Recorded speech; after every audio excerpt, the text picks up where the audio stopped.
Capítulo 27. ¿Qué pasa, mi amorcito?, preguntó Soledad a Alice, ladeando un poco la cabeza para cruzar su mirada.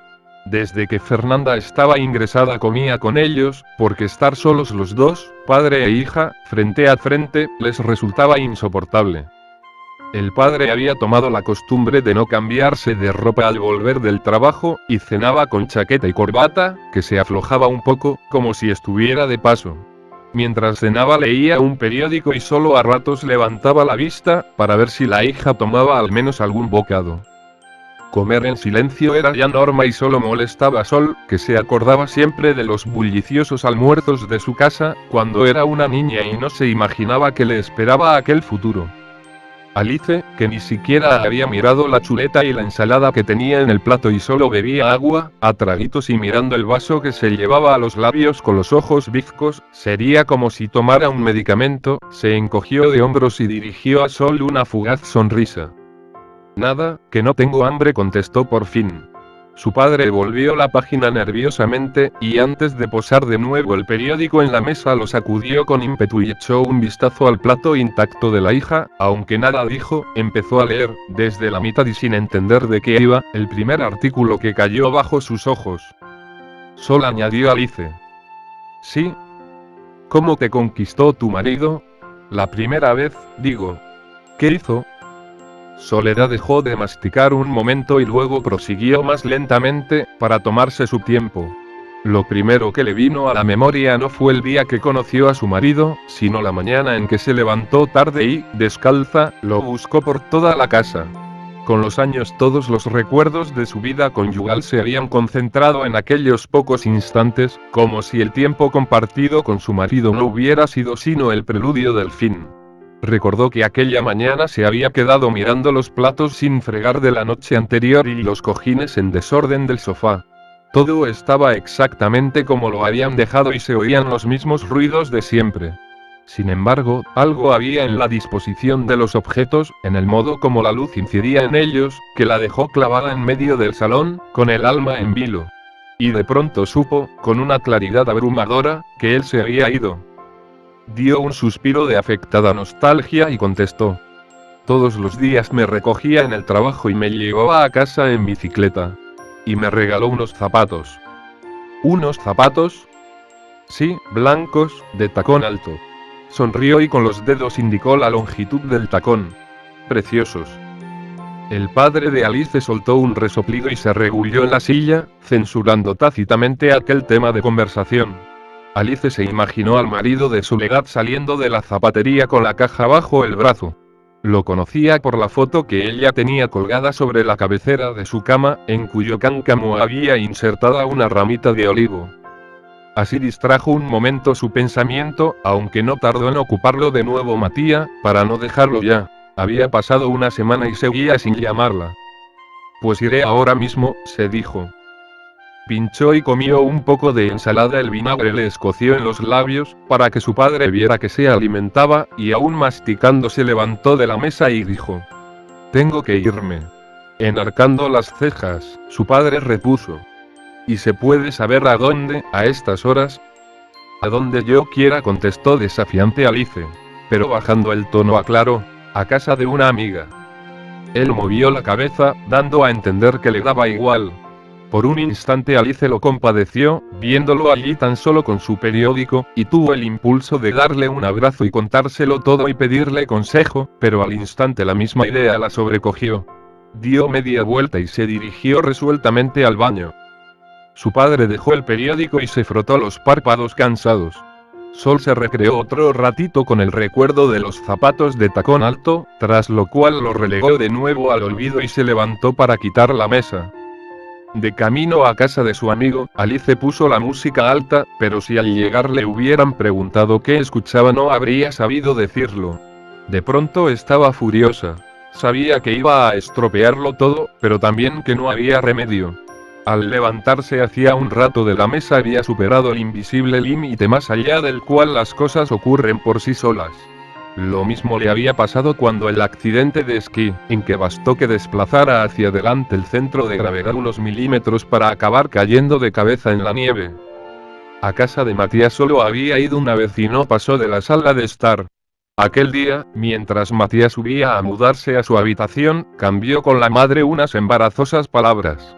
La señora Adele, sentada en el sofá, la miraba con un aire inquieto, casi alarmado, como si el pelo le ardiera o algo parecido, y ni siquiera atinó a invitarla a tomar asiento. Alice tocó el timbre del Osvaldo Corboli hasta que el piloto rojo se encendió, como dando el último aviso. El interfono crepitó un instante y la voz de la madre de Matías contestó, asustada. ¿Quién es? Soy Alice. Perdone la hora, pero, ¿está Matías? Al otro lado hubo un silencio nervioso. Alice tuvo la desagradable impresión de ser observada por el objetivo del interfono y se echó todo el pelo por el hombro. La puerta se abrió con un chasquido eléctrico y Alice, antes de entrar, lo agradeció sonriendo a la cámara. En el vacío vestíbulo del edificio sus pasos resonaron con ritmo de latir cardíaco.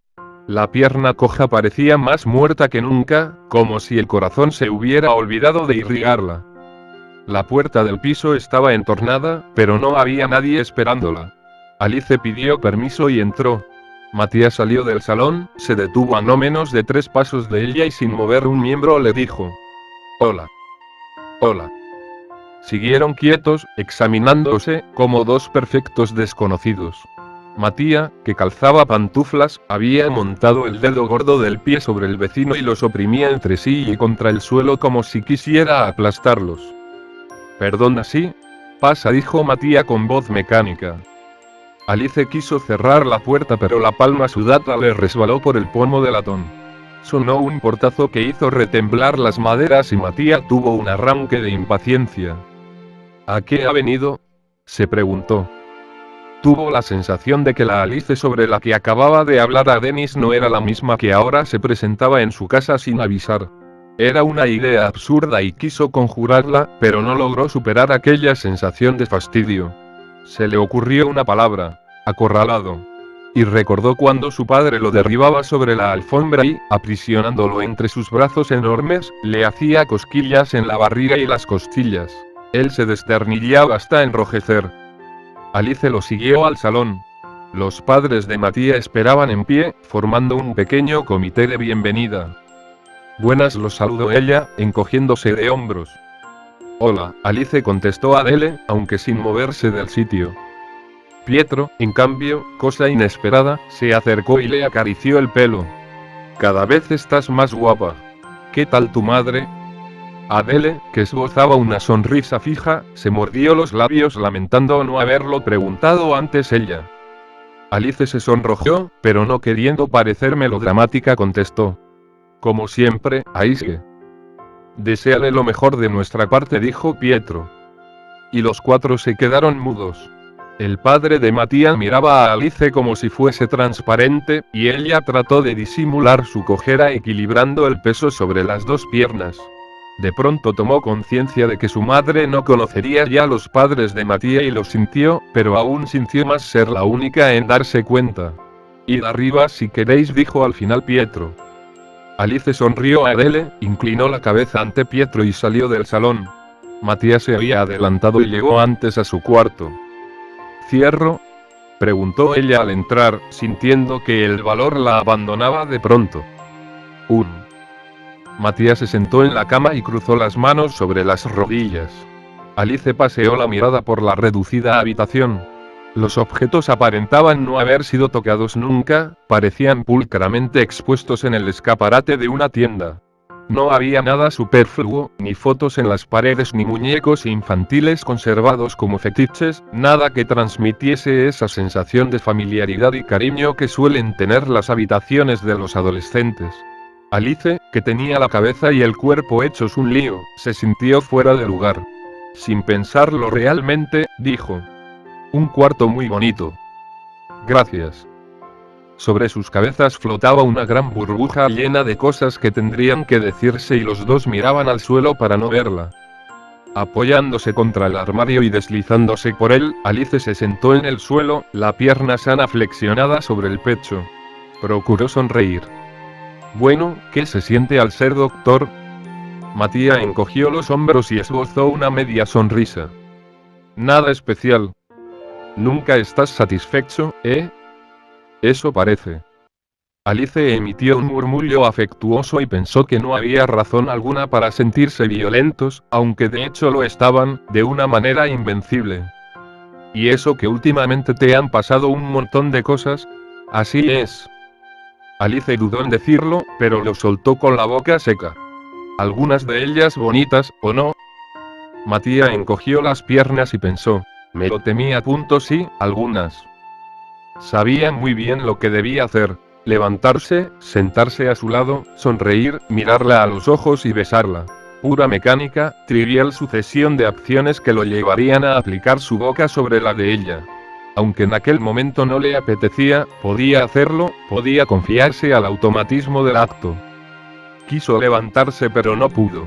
Como si la cama, superficie pegajosa, lo retuviera. Una vez más Alice actuó por él. ¿Puedo sentarme a tu lado? Él asintió con la cabeza y se apartó un poco sin necesidad. Ayudándose con las manos, Alice se puso en pie.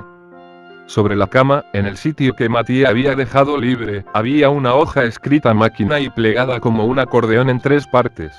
Al cogerla para apartarla, Alice observó que estaba escrita en inglés. ¿Y esto? Me ha llegado hoy.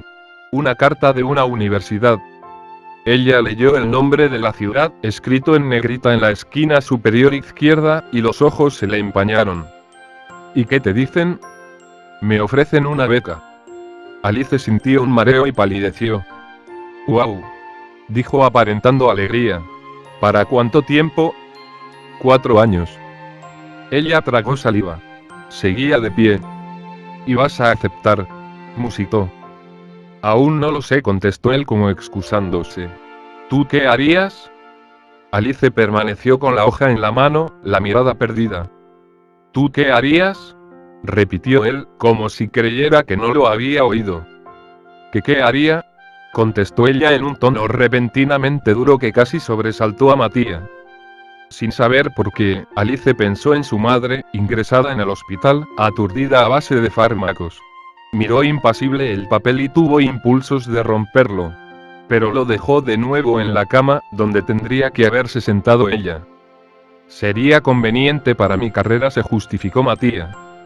Ella asintió con la cabeza, seria, sacando la barbilla, como si en la boca tuviera una pelota. Bueno, pues ¿a qué esperas? Vete. Total, aquí no hay nada que te importe, me parece, murmuró. Matías notó que se le hinchaban las venas del cuello. Quizá porque iba a llorar. Desde aquella tarde en el parque siempre se lo parecía, como algo que se le atragantaba. Al parecer, sus conductos lacrimales, tanto tiempo obturados, se habían abierto por fin y todo lo que llevaba dentro pugnaba por salir. Con voz algo trémula dijo. Pero si acepto, yo te qué. Y lo miró como si mirase una mancha en la colcha. Yo los siguientes 4 años me los imaginaba de otro modo. Tengo 23 años, mi madre está agonizando y yo, movió la cabeza. Aunque a ti esto te importa muy poco. Solo piensas en tu carrera. Era la primera vez que utilizaba la enfermedad de su madre para atacar a alguien y no se arrepintió. Lo miró como si le pareciera más pequeño. Él no replicó. Repasaba para sus adentros las instrucciones para respirar. Pero descuida, prosiguió ella, que ya tengo a alguien a quien le importa. En realidad venía a decírtelo. Hizo una pausa durante la cual no pensó nada. Las cosas ocurrían de nuevo por sí solas, volvía a rodar por el barranco, olvidada de frenar con los bastones. Se llama Fabio y es médico. No quería que tú, pues eso. Lo dijo como una mala actriz, con una voz postiza, sintiendo que las palabras le raspaban como arena, y mientras lo decía escrutó la cara de Matías buscando un atisbo de decepción al que aferrarse. Pero él tenía los ojos demasiado oscuros y no pudo apreciar el relámpago que los cruzó. Se convenció de que a él le era indiferente y sintió que se le helaba la sangre. En voz baja, rendida, dijo: Me voy. Matías inclinó la cabeza y se volvió hacia la ventana cerrada para eliminar por completo a Alice de su campo visual. Aquel nombre, Fabio, caído del cielo, se le había incrustado en la cabeza como metralla y solo quería que ella se fuera. Vio que hacía una noche clara y supuso que soplaría una brisa cálida. Las pelusillas blancas de los chopos revoloteaban a la luz de las farolas como grandes insectos sin patas. Alice abrió la puerta y él se levantó. La acompañó, 2 pasos detrás, hasta el rellano de la escalera. Ella se miró distraídamente el bolso para ver si lo llevaba todo, para ganar un poco más de tiempo. Murmuró que sí y subió al ascensor. Y cuando las puertas se cerraban se dijeron un adiós que nada significaba.